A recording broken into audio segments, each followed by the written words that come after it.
Novidades que vêm do Japão.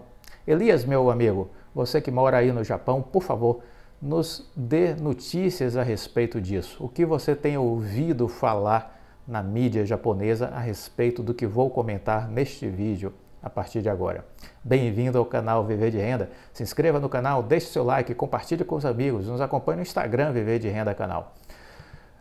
Cientistas estão desenvolvendo uma rede quase 100 mil vezes mais rápida que o 5G. Incrível, hein? Cientistas desenvolvem uma rede quase 100 mil vezes mais rápida que o 5G. Que coisa surreal! Cientistas do Instituto de Pesquisa de Redes do Instituto Nacional de Tecnologia da Informação e Comunicações, o NICT, no Japão, estão desenvolvendo uma rede quase 100 mil vezes mais rápida que o 5G. Os pesquisadores conseguiram quebrar o recorde mundial com uma transmissão de dados a uma velocidade de 1,02 petabyte, que equivale aí a 125 mil gigabytes por segundo.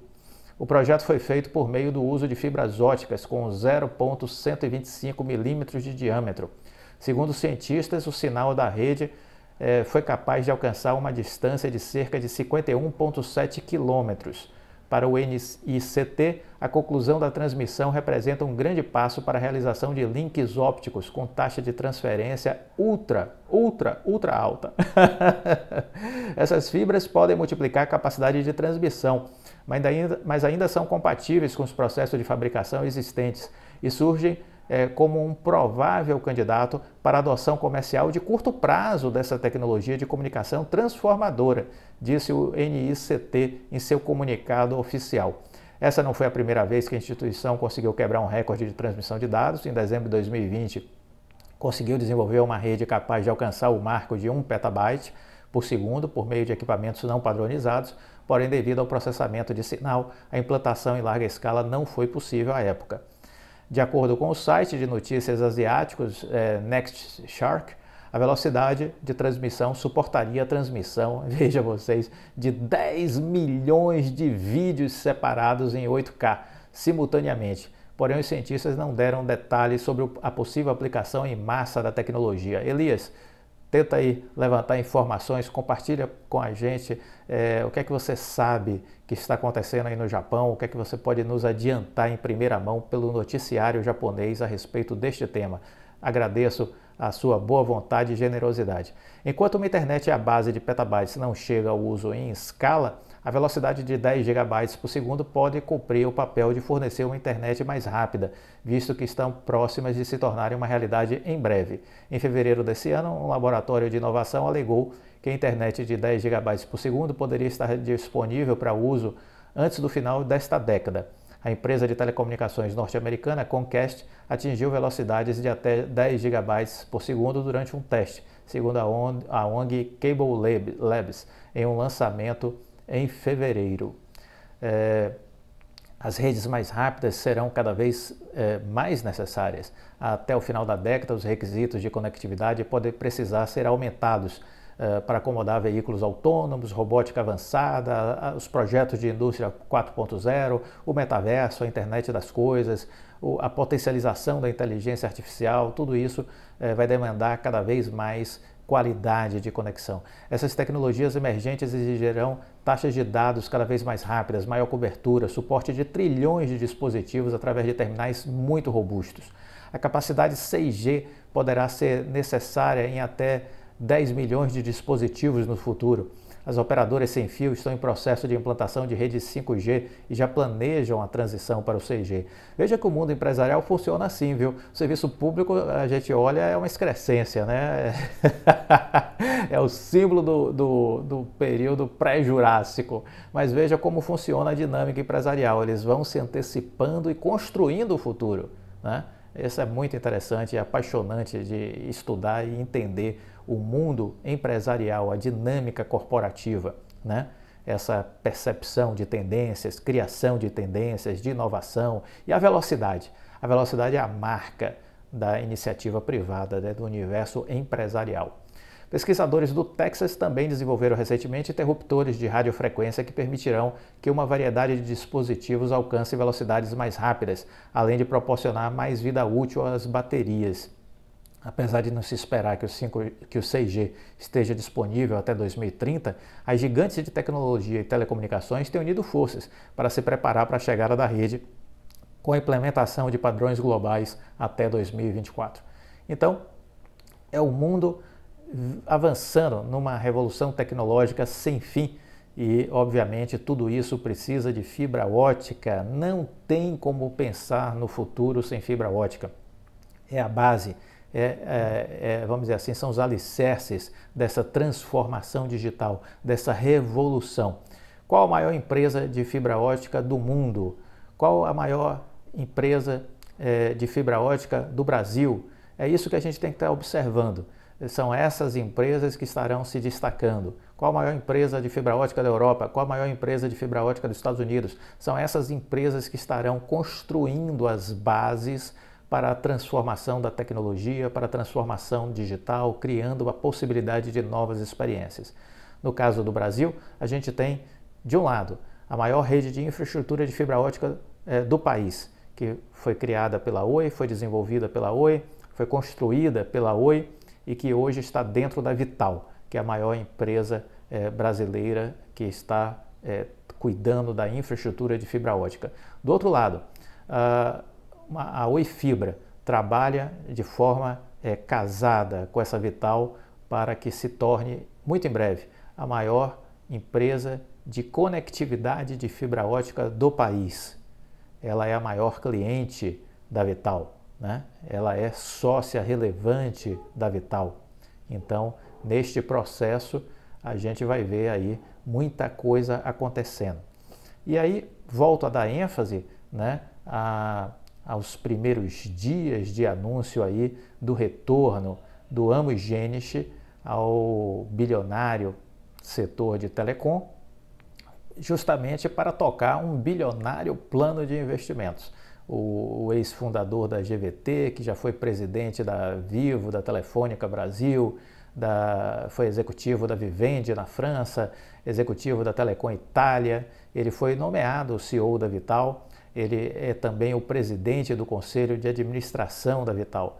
Tínhamos antecipado isso já desde o ano passado. Nenhuma novidade que haveria essa possibilidade dele acumular, inclusive, as duas funções. Isso a gente disse lá atrás, né? E por que ele está acumulando essas duas funções? Para criar, vamos dizer assim, toda a lógica entre o planejamento e execução, né? Então, ele está exatamente nas duas etapas da tarefa empresarial. Você já deve ter ouvido eu falar aqui em vídeos a respeito disso, né? Existe uma coisa que a gente chama no mundo corporativo de tarefa empresarial, que é composta por duas metades. A primeira etapa da tarefa empresarial é o planejamento, a segunda etapa é a execução.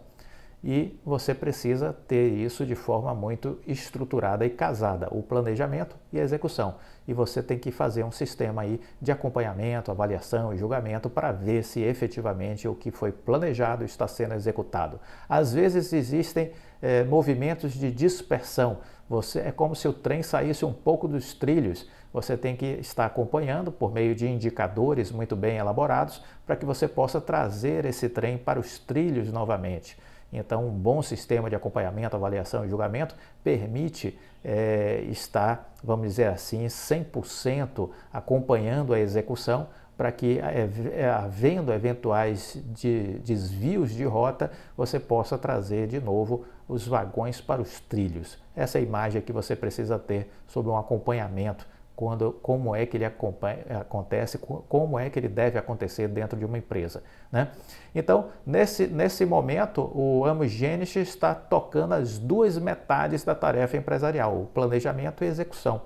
Acredito muito nesse modelo, vi empresas que fazem isso de forma separada.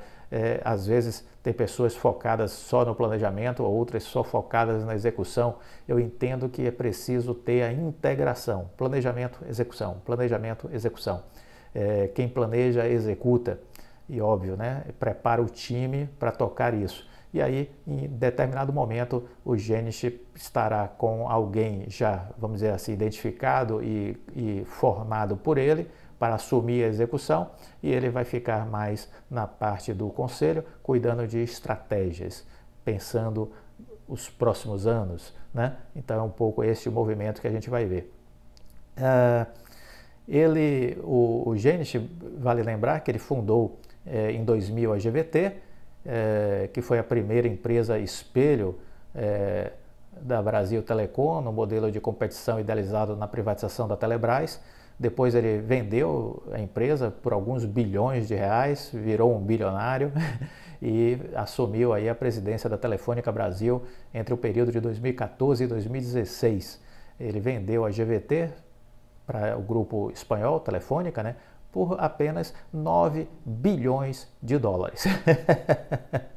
E de 2017 a 2018 ele esteve aí na Telecom Itália, né, que é a empresa que é a dona da TIM. E nos últimos tempos a Genish acabou se tornando sócio do BTG Pactual para cuidar exatamente dessa parte de tecnologia. Agora ele assume esse desafio na Vital, empresa que foi uma parte do seu capital social adquirida junto à Oi por 12,9 bilhões de reais. Ele, na sua primeira entrevista ao Neofeed, ele disse o seguinte: eu vou cuidar do management, da cultura, do processo, da governança e renegociar alguns aspectos do CAPEX com fornecedores. Genish era um nome já certo para ocupar o conselho de administração da Vital, e sua nomeação como CEO embora não fosse algo, vamos dizer assim, considerado como algo que, por muitos, né, que isso fosse acontecer, nós aqui já tínhamos essa expectativa que num primeiro momento ele fosse nomeado para acumular a posição. Antecipamos um pouco essa ideia, né, por conta do que já explicamos aqui nesse próprio vídeo. Ele disse que aceitou o pedido dos acionistas para tocar também o dia a dia da empresa, por ser uma fase muito crítica do negócio. O nosso entendimento foi exatamente esse. Foi fácil eles me convencerem a mudar o papel, disse Genish, que seguirá como sócio do BTG Pactual, mas deixará o comando da unidade de negócios de tecnologia. Não definimos um prazo para que eu deixe de ser CEO. Ao escolher Genish, o BTG Pactual dá uma ideia da ambição que tem com a Vital. A empresa ela já herda 400 mil quilômetros de fibra ótica da Oi, presente em 2.300 cidades, e ainda veremos a incorporação da Globinet. Não aconteceu ainda, veremos a incorporação da Globinet, que é a empresa de cabos submarinos. São mais 26 mil e poucos quilômetros de cabos submarinos que serão incorporados 100% à Vital. Lembre-se que a Oi tem uma dívida para a Globinet. O que é que acontece com essa dívida? Essa dívida é carregada para dentro da Vital. Ou seja, na sua participação que a Oi tem na Vital, é como se a Oi estivesse pagando para si mesma uma parte. Na sua representação societária, é como se estivesse pagando para si mesma. É uma engenharia financeira também. Muita gente, eu acho que não entendeu isso. Paciência. Seguimos abordando o case e as pessoas precisam ter abertura para entender. Se não quiser, nós não podemos obrigar ninguém a pensar. Na verdade, é um ato espontâneo e, obviamente, também nem todo mundo consegue, viu? Há pessoas com déficits cognitivos que não conseguem processar informações mais sofisticadas. Isso também é um fato que especialistas de educação deixam muito claro. A empresa está com um plano de investimentos de 30 bilhões até 2025, levando fibra ótica para 34 milhões de casas. Antes a previsão eram 32 milhões, aumentaram em mais 2, estão com 34 milhões de casas passadas até 2025. A infraestrutura hoje já chega a 16 milhões de casas, né? Então a meta para 2022 é chegar em 20 milhões. E aí ficariam faltando mais 14 milhões, o que é amplamente possível de ser alcançado e diria até de ser superado. É o que eu tenho de expectativa hoje, de que seja superado. Mantendo um crescimento médio anual de 5 milhões de casas passadas a partir de então. Não falta mercado, não falta cliente. a fibra ótica, segundo dados de uma pesquisa da PricewaterhouseCoopers, a internet de qualidade hoje atinge apenas 20% do potencial de clientes. Então temos aí muita coisa para acontecer, né?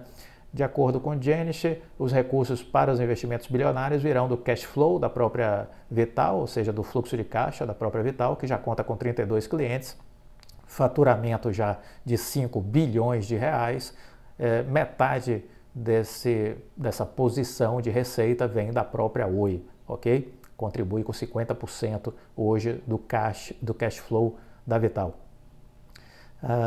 Até o fim do mês, mais 10 clientes devem ser anunciados e a Vital também está captando 5,7 bilhões junto a 7 bancos. Para que essa captação? Investimentos. Investimentos em expansão. Vamos ver o que vem aí de novidade. Será que a Vital vai comprar a EB Fibras? Lembra que ela está à venda, a EB Fibra, do Pedro Parente? Nós identificamos ali uma ótima oportunidade de negócio. Será que a Vital está se organizando para comprar a EB Fibra? O tempo vai nos dizer. A intenção de Jenisch é não se restringir à fibra ótica. Ele diz que pretende posicionar a Vital como uma empresa de infraestrutura de serviço, atuando em diversas outras áreas que vão de data centers, passando por 5G, robótica, internet das coisas, etc., né? Na visão de Jenisch, a rede neutra é um serviço que pode ser utilizado por clientes de diversas áreas da economia e não só por provedores de internet. O executivo diz que a empresa negocia acordos com grandes varejistas, marketplace e uma fintech, que querem oferecer serviços de banda larga aos seus clientes. Será que veremos uma notícia da Vital anunciando aí uma grande parceria, por exemplo, com o Magazine Luiza? Será que isso será anunciado em breve? Vamos aguardar. Com relação à Oi, o Jenisch disse o seguinte: a empresa está saindo da recuperação judicial. Esse processo foi muito bem conduzido pelo Rodrigo Abreu. Nós temos uma expectativa de que a empresa seguiu bem, fazendo todo este processo e criando uma grande transição, uma grande retomada para a companhia, né? Então ele também elogiou o trabalho feito pelo Rodrigo Abreu. Vamos aguardar, vamos acompanhar. Importante que você só invista no que você conhece.